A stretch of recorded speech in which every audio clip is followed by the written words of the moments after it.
The Senate appears to be on track to pass a bipartisan gun deal by the end of this week, even as House GOP leaders are lining up against it. Al Franken and Abby Finkenauer are back with me, and I want to welcome Alice Stewart into this conversation. Thank you all for sticking around and joining us, Alice. Alice, we're going to start with you. You're the new person here, but not new to CNN, obviously. What's notable tonight is that we're kind of finally seeing action. Everyone has been asking for some kind of action. What do you think about this potential deal, bipartisan deal? Finally, we have taken steps. I know Senator has been really fighting for this since you were in the Senate and for many years, frustrated with the lack of action, seeking bipartisan efforts on gun violence. This is a good thing. I hope moving forward, as this makes its way through the Senate onto the House, they will realize, as Mick Jagger says, you don't always get what you want, but you get what you need. This is what we need at this time. We cannot let the perfect be the enemy of the good. Democrats didn't get everything they wanted. Republicans didn't get everything they wanted. But we did take steps. We addressed not just the gun issue, but we addressed the overall causes, putting emphasis on mental health, on red flag laws, on crisis intervention in the states, and looking at other factors that play a part in this. Closing the boyfriend loophole was super important. And I think another thing that has also helped us get through it over in the House is the steps they took to satisfy gun owners and the NRA, looking at making sure there are due process for red flag laws, closing the boyfriend loophole, as well as the components of looking at deeper probes for people under the age of 21 who are purchasing gun. That aspect of background checks, I think, is something that these are things that the NRA wanted, they got it, and so let's hope that they don't put a stumbling block moving forward. Yeah, also, just to put it in perspective, too, just how long this has taken. I mean, I was 10 years old when Columbine happened, and it was 2 decades later where I was standing on the floor of the U.S. House as a congresswoman taking a vote on the first important piece of gun legislation that actually was brought up to the vote for a vote in the House, and that was the background check bill. That was H.R. 8. And yet it got stopped in the Senate. And so for this to be evolving the way it has, I mean, it's huge. It's a win, but quite frankly, there is so much more that is needed to happen. The fact this does not address assault weapons. This doesn't address high-capacity magazines. This should not be happening in the United States of America. I mean, you want to talk about freedoms for folks. I talked to a 16-year-old in Iowa who was telling me that she'd go into her school every day, not looking, you know, about or thinking about her next geometry test, but literally looking for the exits. Yeah. That's not freedom, that is terror. Hypervigilance, right? Yeah. These young kids. I want to ask you about that because you brought up an interesting point.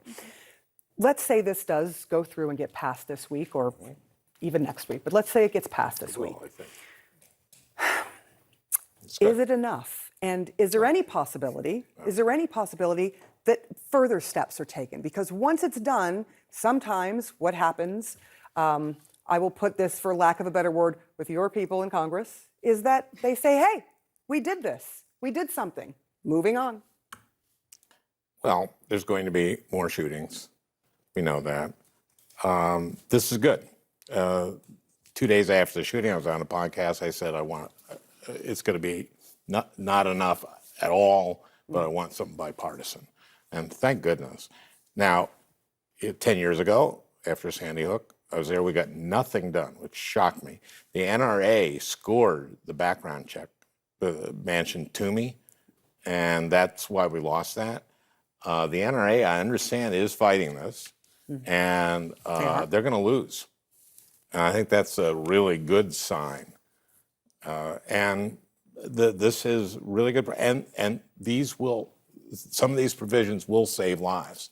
Also, mental health in schools is actually, it's funny that Republicans finally get on the board on mental health because, we can do that on guns, and we're doing something about guns, so we'll do mental health. But I've been fighting for mental health in schools. It's just, forgetting even guns, it's good for kids and it's good for teachers. Yes. Teachers shouldn't have to be the mental health counselors in schools. Well, there are some states that are also saying teachers can be armed, Ohio, for example. And I know that's not a subject that you think should even be out in the sphere. I do want to ask you about this latest horrific scenario in Uvalde. We had Sandy Hook, we had Columbine, and you could name, I could name smaller ones that I went to as a reporter, where there were school shootings, ones we don't even talk about, but the impact is huge. When it comes to what's happening in Uvalde, and we just heard from the senator, the state senator who is fighting for information, what do you make of what's happening there? And how that can impact so many other people and places dealing with this? There is a closing down.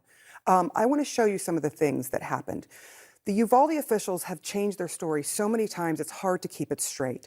You had an initial explanation that the doors were locked in the classroom, they couldn't get in, and the chief was looking for keys. And he said that himself, the chief Arredondo, looking for keys, couldn't find keys. Turns out the door was likely open to this classroom. Whether there were officers in, whether they were fully armed and had shields, all of this stuff keeps changing. What do you make of what's happened to Uvalde, and has that had an impact on a larger scale on Congress? It's a law enforcement travesty, what happened. It's not the response that they engaged in, it's the lack of response. We have to investigate this. We have to find out who was giving the order, why did they do what they did, why was one of the people giving the orders without a radio? Why did this not work? These are things that we should already know. We shouldn't be this far out, still be asking the same questions. And what I'm hearing from law enforcement officials across the country is, how can you wear a badge? How can you be fully armed with all the protective gear and weapons and stand outside and not move forward and protect the children? And have all these children die. If nothing else, when we get the answers, this will teach law enforcement how to respond moving forward in the future. Well, the truth shouldn't be We've so got to dang get out of hard. here. We will come back to you. You are passionate. I can feel it. I can feel it. But Al, Abby, Alice, thank you guys so much for being here. These are really important issues. We turn to a hero on the